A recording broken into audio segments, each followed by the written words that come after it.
Okay, I got it set up. I got my ground on there. I'm about ready to weld it up. I got some clamps on there to hold it in place.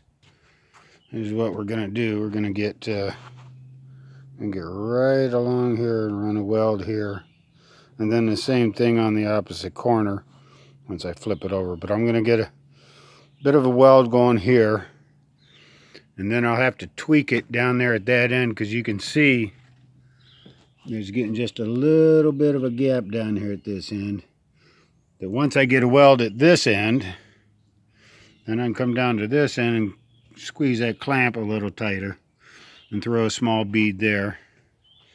And then and we'll go along the edge, throwing short welds just for the time being to hold it in place. Then we'll flip it over and do the same thing to the other side. I got my welding helmet out, and I got my, like I said, I got my ground connected, and there's the stinger end right there.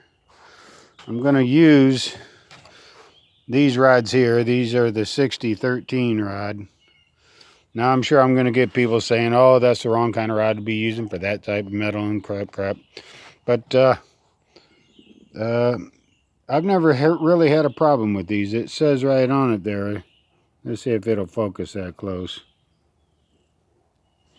That yeah, the type here, it says the most versatile electrode for maintenance, department for welding, all mild and common steels, and it works out pretty good for me.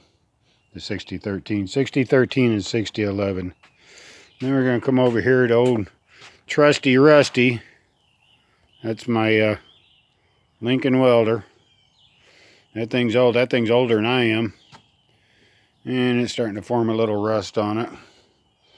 And I got it plugged in, and that cord, this is what you're not supposed to do. You're not supposed to run your welder off an extension cord. Well, that's pretty heavy gauge wire. I think that's number 8, and it goes down and it comes around here, and it goes inside this bucket and goes round and round and round, and then comes out, and it goes right down here to my disconnect.